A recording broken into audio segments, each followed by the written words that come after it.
이 전쟁이 복잡한 전쟁이고 우크라이나인과 러시아인의 관계가 얼마만큼 복잡한가 이 사진이 그 유럽연합 홈페이지에 올라갔을 때 난리가 난 겁니다.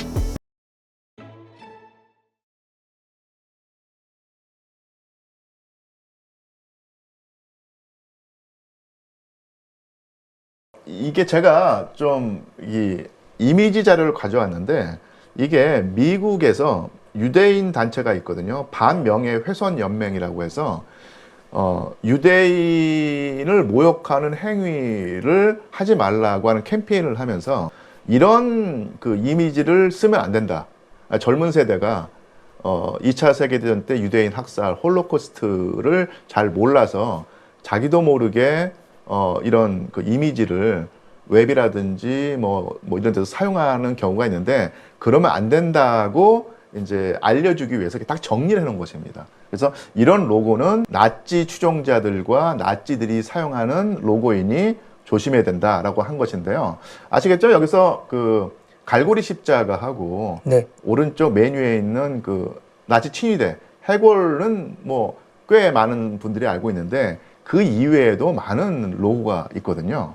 그래서 여기서 우리나라에 널리 알려져 있지 않은데 그 나치의 로고가 있는 것이 바로 이제 요 왼쪽 밑에 두 번째 그 블랙선 검은 태양이라고 하는 이 로고입니다. 요것도 사실은 갈고리 십자가만큼 많이 쓰이는 것인데요. 강경 우크라이나 민족주의자들로 구성된 친나치 성향이 강했던 그 무장 조직이 바로 아조우 부대가 있습니다. 2014년에 내전이 벌어졌을 때 네. 제대로 싸우려면은 확실하게 그 민족주의 이념으로 무장한 사람들이 전투를 해야 된다라고 하면서 만들어진 민병대, 우크라이나 민병대였는데요. 이 민병대가 그 당시에는 공공연하게 나치 이념을 겉으로 표방을 했습니다. 그래서 나치 문양인 이런 그 N자가 들어간 문양도 부대 로고로 썼었고요. 그 다음에 요 그 검은 태양이라고 하는 이 문양도 많이 썼는데 요 문양이 얼마만큼 이 우크라이나 특히 서부에서 많이 쓰였는가를 좀 살펴볼 텐데요. 일단 저기 아조우 부대가 썼던 부대 깃발과 로고가 바로 예전에 나치가 사용했던 이 로고와 같다. 요 말씀을 드릴 수 있겠고요. 또 하나가 요것도 널리 알려진 사진인데 아조우 부대가 공공연하게 이 자기의 부대 깃발 그리고 나치 갈고리 십자가 거기다가 이게 나토군의 어떤 깃발을 함께 내건 겁니다. 그래서 이게 알려지자 서유럽에서 난리가 난 거예요. 논리적으로 맞지 않죠. 예. 네. 그래서 이 사실 서유럽도 홀로코스트의 기억이 특히 독일 같은 경우는 이게 트라우마가 남아있기 때문에 자기들이 나치와 엮이는 것을 극도로 경계하는데 이 우크라이나에서 이런 식으로 나토 깃발, 그 다음에 그 유럽연합 깃발, 그리고 갈고리 십자가를 공공연히 내거는 걸 보면서 아주 그냥 기함을 했던 것이죠. 이렇게 해서 한번 또 문제가 됐었고요. 전쟁이 일어난 다음에, 우크라이나 군이, 쉽게 말하면 저항을 했었고, 국제사회에 엄청난 관심을 받게 됐는데, 이 당시 당연히 그 유럽연합에서, 특히 나토에서 이 러시아군에 맞서서 아주 영적으로 항전하고 있는 우크라이나 군의 사기를 북돋기 위해서 이 우크라이나 군 병사들을 찍은 사진을 홈페이지에 올렸습니다. 그래서 가운데 우크라이나 여군이 있는데요. 네. 이 사진이 그 유럽연합 홈페이지에 올라갔을 때 난리가 난 겁니다.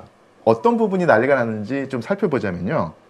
이 여성 병사의 가슴에 하나의 상징물이 있는데요. 검은 태양인가요? 예, 검은 태양입니다. 그래서 나토가 나치의 문양을 그 착용하고 있는 우크라이나 군인의 이미지를 공유했다라고 하는 비판이 당연히 쏟아졌고요. 황급히 이 사진을 내리긴 했는데 이미 그 짧은 사이에 이 사진이 쭉 퍼져나간 상태가 돼서 나토와 유럽연합이 체면을 단단히 구긴 적이 있었고요. 그리고 BBC 방송국에서 러시아군의 공격을 받은 우크라이나 시민을 안전한 곳으로 호송하고 있는 우크라이나 군인의 모습을 또 뉴스에 내보냈는데 이 병사도 사실은 검은 태양을 가지고 있다는 얘기입니다. 그리고 2023년 12월 30일 우리나라의 그 공중파에서 이 우크라이나 군을 촬영해서 보도를 했는데요. 사실은 이게 우리나라에서 우크라이나 러시아 전쟁을 보도할 때 대개는 뭐 베를린발 아니면 뭐 런던발 그다음에 파리발 이런 식으로 해서 그 외신을 그 간접 인용하는 형태가 됐었는데 이때는 이제 현지에 우리나라 기자가 파견이 돼서 생생하게 보도를 한다는 차원에서는 이게 진일보 했다고 할 수 있는데 이게 아마 기자나 방송국이 이 역사적인 배경을 몰라서 실수를 한 겁니다. 여기서 우크라이나군 병사의 가슴에 선명하게 검은 태양이 박혀 있죠. 네. 이게 알았으면 분명히 이 부분을 이렇게 모자이크 처리하든지 아니면 블러 처리하든지 아니면 다른 사진으로 대체했을 텐데 저 검은 태양의 의미를 몰랐기 때문에 이걸 그냥 내보내게 된 것입니다. 이런 일이 있었고요. 그 다음에 우리나라 신문 보도에서도 이 젤렌스키 대통령이 그 전선을 방문해서 병사들의 사기를 북돋고 있는 장면입니다. 그래서 국가원수가 최전선을 방문했기 때문에 우크라이나군 병사들이 좀 사기가 올라서 같이 사진을 찍고 있는데요. 이 사진이 또 크게 문제가 됐습니다. 왜 문제가 됐냐면 사진을 확대합니다. 어떤 부분이 문제가 됐는지 확 안 보이실 텐데 다시 한번 확대를 하면요. 보이네요. 예, 네. 여기 이 국가원수가 최전선을 방문했기 때문에 철통 같은 경호부대가 경호를 하게 될 텐데 요 그 젤렌스키 대통령 뒤에 등을 보고 있는 병사가 바로 이 경호부대원이거든요. 이 경호부대원이 자기의 등에 나치 추이대 해골 마크를 붙인 거예요. 이렇게 더 선명하게 나타나죠. 이런 그 사진이 보도가 되니까 제일 신난 사람이 누굴까요? 푸틴 대통령과 네. 러시아 선전 매체가 봐라. 네오나치를 척결하기 위해서 우리가 전쟁을 했는데 이건 정확한 증거다. 젤렌스키 대통령을 둘러싸고 있는 경호부대원이 이렇게 공공연하게 나치 친위대 마크를 붙이고 다니고 있는데 이거 실체가 아니겠냐. 이렇게 또 선전을 하게 된 것입니다. 자, 요것도 젤렌스키 대통령이 자기의 그 SNS로 많이 그 전쟁의 뭐 실상을 알리고 세계 여론을 모았는데 젤렌스키 대통령이 사용한 SNS에 우크라이나군 포병대원을 사진을 올렸는데 여기서도 해골 마크를 붙이고 있거든요. 이게 실수라고 보면 정말 큰 실수였습니다. 또 하나가 여기 또 이것을 또 그 러시아 선전 매체가 또 엄청나게 또 이용을 했고요. 이것은 그 젤렌스키 대통령 이전에 포로셴코라고 하는 대통령이 우크라이나 대통령인데 이 우크라이나 대통령이 그 군부대를 시찰할 때도 바로 옆에 맨 왼쪽에 부대원 가슴에 해골 마크가 붙어 있습니다. 이렇게 확대해서 볼 수 있고요. 또 하나 아까 좀 우크라이나 봉기군이라고 하는 조직을 설명드렸죠.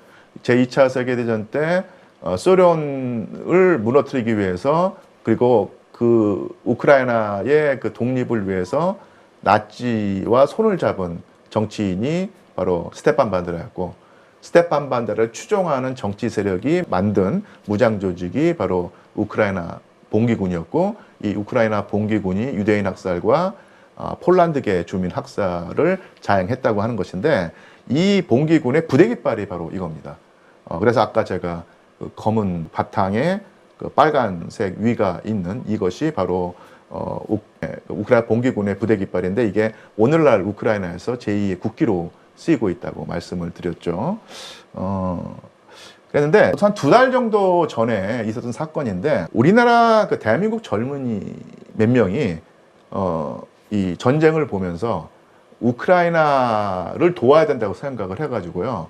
우크라이나 국제군에 가입을 했습니다. 그러니까 우크라이나군이 전 세계 젊은이들에게 우리 우크라이나를 도와달라. 러시아의 침략으로부터 우리를 지켜달라고 하면서 이 부대를 만들었는데 이게 바로 우크라이나 국제군이거든요. 여러 나라의 그 젊은이들이 결성이 돼서 만들어진 부대인데 여기에 우리나라 그 젊은이가 가입을 했던 거예요. 입대를 해서 전투에 투입이 됐습니다. 그러다가 전사를 한 것이죠. 그래서 우크라이나 정부와 우크라이나 군대가 어쨌든 간에 그 자기 나라를 돕기 위해서 저기 지구 반대편에서 와서 싸우다 목숨을 잃었기 때문에 정중하게 장례를 치르고 있는데 지금 그 관이 2개가 있습니다. 저쪽 뒤에 있는 관은 아마 미국인 청년인데 우크라이나 국제군에 들어와서 싸우다가 목숨을 잃었을 것이고, 요 앞쪽에 보이는 관은 바로 대한민국 젊은이인데 이 또 비극적으로 이 러시아군과 싸우다가 목숨을 잃고 이 관에 들어가게 돼서 장례를 하고 있는 것인데, 문제는 뭐냐면 태극기가 당연히 우크라이나 군대가 예의를 갖추기 위해서 그 관 위에 대한민국 젊은이의 주검 위에 태극기를 놓았습니다. 근데 문제가 되는 것은 뭐냐면 그 밑에 있는 깃발이에요. 이 깃발이, 그래서 우리나라에서도 이제 보도가 됐습니다. 태극기 덮인 관, 무릎 꿇은 우크라군, 그래서 한국인이 사망했고 거기에 조의를 표명하고 있다고 하는 기사가 나왔는데, 문제가 되는 것은 뭐냐면 이 깃발입니다. 이게 바로 그 부대 깃발인데요. 대한민국 젊은이가 속했던 부대 깃발인데, 아시겠지만 밑에가 검은색이고 위가 빨간색이면 이게 우크라이나 봉기군입니다. 그래서 이 우크라이나 봉기군의 깃발에 그 부대 로고를 박은 것이 바로 이것인데요. 그래서 우크라이나 제2 국제군단 부대기하고 정말로 문제가 되는 인종학살을 저질렀던, 그리고 푸틴 대통령이 네오나치라고 비난에 맞지 않는 우크라이나 봉기군 부대기가 합쳐진 깃발이 지금 관 위에 더 있는 거예요. 그래서 2025년 11월에 졸지에 제2차 세계대전 시기 인종청소 전쟁범죄 부대, 즉 우크라이나 봉기군의 부대 깃발과 대한민국 태극기가 함께 하게 된 것이죠. 이런 좀 웃지 못할 상황이 벌어지게 된 것입니다.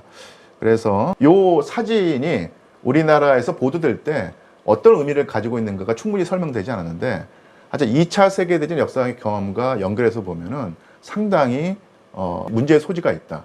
과연 저 부대 깃발과 우크라이나 봉기군의 깃발과 태극기가 같이 있을 수 있는 상황인 것인가.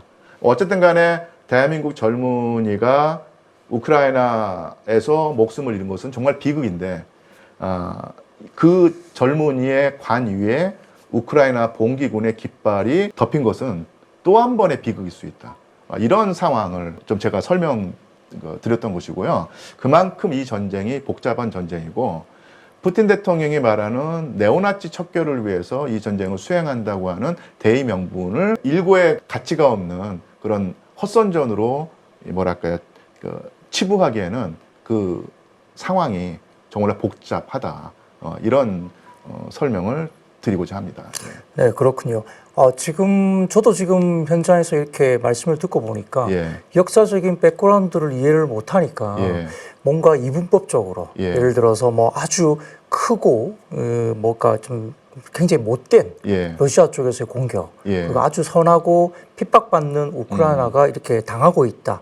이렇게 이제 이분법적으로 뭔가 대결 구도로만 생각할 수 있는데 역사적인 배경이나 이런 걸 봤을 때는 또 복잡한 어떤 역사적인 배경을 가지고 이게 뭔가 이루어진 듯한 그런 생각이 듭니다. 그래서 한 가지만 더 제가 말씀을 보태자면, 어떤 우리가 그 모든 사건에는 다면이 있고 여러 가지 측면이 있고 어느 하나만 보면 안 된다고 하는데, 제가 이 설명을 드리는 것은 그러니까 러시아나 푸틴 대통령의 어떤 선전에 동조한다든지 지지한다는 얘기가 아니라, 이런 측면도 알고 있어야지 이 전쟁의 전모를, 모든 면모를 우리가 알 수 있는데, 우리나라에서 이런 측면에 관해서는 일절 보도가 안 되거나 아니면 보도가 되더라도 그 맥락이라든지 배경이 생략단체 보도가 되기 때문에 그 사실을 아는데 문제가 있다. 그러니까 이런 차원에서 제가, 그러니까 쉽게 말하면 우크라이나 러시아 전쟁의 한 측면을 제가 이제 설명을 드려서 더 심도 있는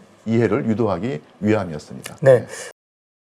교수님 말씀을 듣다 보니까 올해 이거 종전이 될까? 라는 생각까지도 좀 가게 됩니다. 이게 엄청나게 복잡한 역사적인 배경을 갖고 있다는 생각이 좀 드는데요. 자, 그러다 보니까 이렇게 복잡한 역사적인 맥락 속에서 이제 우리 같은 경우는 한국의 국익을 또 생각해야 되잖아요. 그러다 보니까 지금 이 사태에 관련된 우리나라, 그리고 우리가 지금 방송을 보시는 모든 구독자들이 가져야 될 균형적인 시각, 이런 걸 어떻게 가져가야 되는 게 좋을까요? 사실 그 균형적인 시각에는 정말 어렵고 과연 그것이 있을까 싶을 정도로 복잡한데요.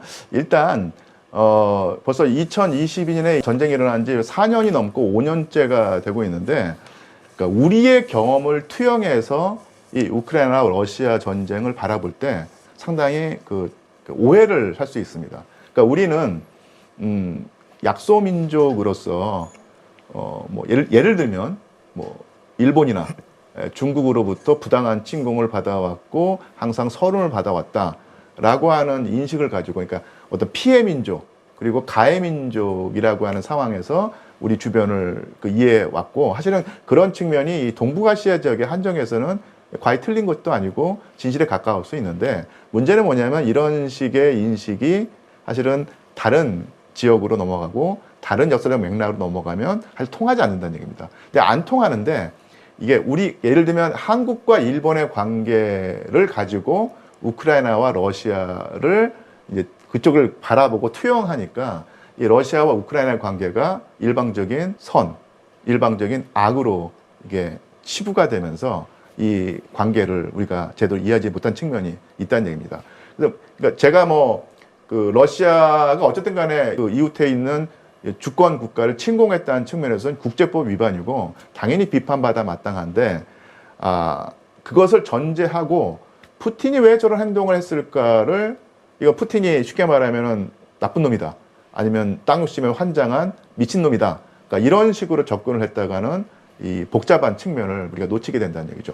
그래서 제가 좀 설명을 하기 위해서 좀 몇 가지, 이게 우크라이나인과 러시아인의 관계가 얼마만큼 복잡한가를 보여주는 사진을 제가 한 3개 정도를 보여드리려고 하는데요. 이게 거듭 말씀드리지만 한국인과 일본인의 관계를 우크라이나인과 러시아인의 관계에 겹치면은 이게 맞지가 않습니다. 한국인과 일본은 완전히 쉽게 말하면 다른 민족이고, 딴 살림을 수천 년 동안 차려온 민족인데, 우크라이나과 러시아는 그런 관계가 아니거든요. 오히려 이게 한 집안이기 때문에, 한 가문이기 때문에 이렇게 전쟁까지 하는 역설적인 관계가 됐는데요. 지금 요 보이는 사진에서 이 여벌굴의 주인공이 바로 젊은 시절의 젤렌스키 대통령입니다. 네. 그리고 자기 할아버지의 무덤에 이제 꽃을 바치고 할아버지를 초상을 바라보고 있는데요. 이 할아버지가 지금 소련 군복을 입고 있어요. 네. 그래서 제2차 세계대전 때 소련군의 일원으로서 나치 독일과 싸웠던 분입니다. 그래서 이렇게 유공자로 이렇게 좀 묘소가 있고, 거기에 이 젤렌스키 대통령이 헌화를 하고 있는 것인데요. 지금 우크라이나에서 새로운 정부라든지 아니면 민족주의 교육은 소련은 악마 같은 존재다, 그리고 소련군은 우리 우크라이나를 해방하러 온 그런 군대가 아니라 오히려 나치 독일과 싸우면서 또다시 우리 우크라이나를 재점령하러 온 군대다라고 하는 식으로 교육을 하고요. 그리고 그 당시에 우크라이나인의 핏줄로 태어나서 소비에트 연방의 군대에 들어가서 나치와 싸웠던 러시아의 국가 영웅들이 다 지금 쉽게 말하면 제거 대상이 되고 있거든요. 그들의 기억을 다 지워내고 있습니다. 그런데 대통령이 된 젤렌스키가 존경하고 헌화하는 할아버지가 사실은 전형적으로 소련 시절에 우크라이나인으로서 소련군에 들어가서 나치와 싸우는 공을 세웠던 그런 인물로 돼 있다는 얘기입니다. 그래서 지금 자연인으로서의 젤렌스키하고 현재 우크라이나의 국가 원수의 젤렌스키가 바라보는 할아버지의 모습이 자연인으로서는 존경스럽고 존중받아 마땅한 인물이지만, 국가 원수로서의 젤렌스키가 볼 때는 이 사람은 쉽게 말하면 국가 반역자로 될 수 있는 것입니다. 이것이 이게 한 집안에 이렇게 있는 것이고요. 자, 왼쪽에 있는 군인이 우크라이나 총사령관 시르스키 장군입니다. 그러니까 이분이 실제로 지금 벌써 제가 기억하기에 2년인가 3년째 우크라이나군을 총지휘하고 있고요.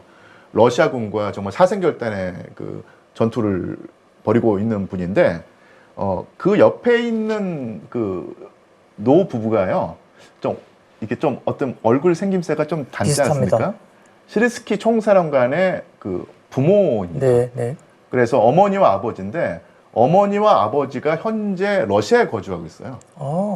그리고 지난해에 이 시르스키의 아버지께서 쉽게 말하면 쓰러져셔가지고 수술을 받는데 모스크바에서 수술을 받았습니다. 그리고 수술을 했으니까 수술 비용을 치러야 되는데 우크라이나는 시르스키가 신용 결제를 해서 그걸 모스크바에 있는 병원에서 결제를 했어요. 네.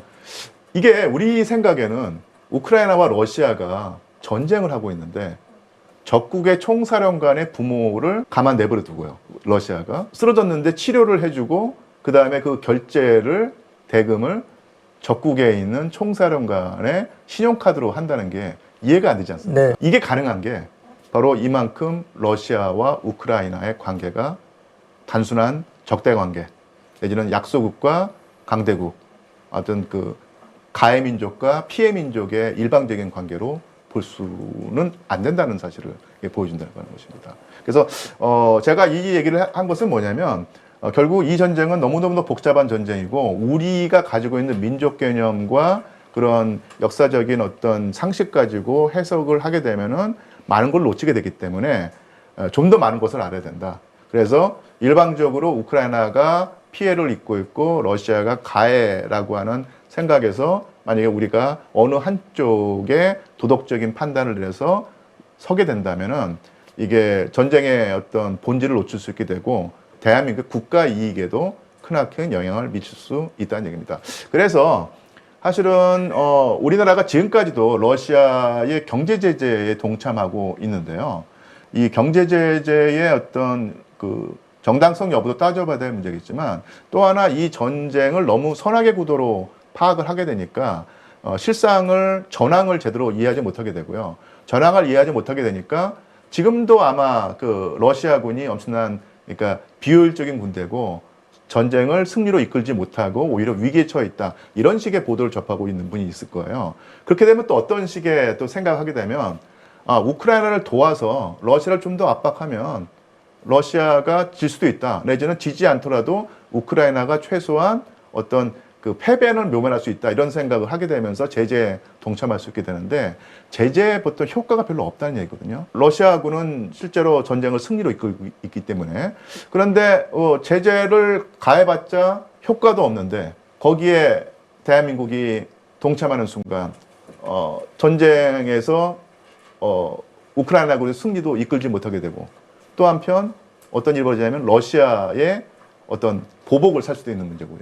그러니까 이런 식으로 전쟁의 본질을 잘못 파악하고 그 연장성산에서 전황을 잘못 파악했을 때 우리 대한민국 정부와 우리 대한민국 사회가 잘못된 입장을 취할 수 있고 이것이 대한민국 국익의 현저한 저해가 될 수 있다는 얘기입니다. 그러니까 이런 설명을 드리고자 제가 좀 역사적 사실을 좀 거론을 했습니다. 예. 네, 오늘 뭐 긴 시간 동안 말씀 주셨지만 거대한 역사적 맥락을 정확하게 이해를 하고 그 바탕에서 러시아 우크라이나 관련된 전쟁을 다시 한번 좀 균형 잡힌 시각으로 바라볼 수 있는 그런 시간으로 저는 이해를 했습니다. 너무 재밌었고요. 또 몰랐던 내용들이 너무 많아서 다시 이 부분을 또 공부도 해보고 싶다는 생각도 들 정도로 정말 유익한 시간이었습니다. 한 가지 말씀드리자면 사실은 이 부분을 다 설명드리려면 보통 제가 한 12시간이 필요한데 이것을 뭐 아주 짧은 시간에 설명했기 때문에 중간에 논리적 비약도 있었고 좀 빈틈이 있는데 제가 항상 하는 얘기지만 제가 개떡같이 얘기해도 우리 그 머니토 구독자 여러분께서는 찰떡같이 알아듣으시리라고 생각하고 제가 이만 말을 줄이겠습니다. 네, 뭐 다음에 한번 또 모셔가지고 좀 더 또 시간을 또 할애해서 말씀을 또 듣는 시간도 가지면 또 괜찮을 것 같습니다. 자, 오늘 모셨던 분은 상명대 류한수 교수님을 모시고 러시아와 우크라이나 관련된 전쟁에 얼마만큼 큰 역사적인 배경이 있는지를 조금 더 심도 있게 알아보는 시간을 가졌습니다. 여러분 감사합니다. 교수님 감사합니다. 예.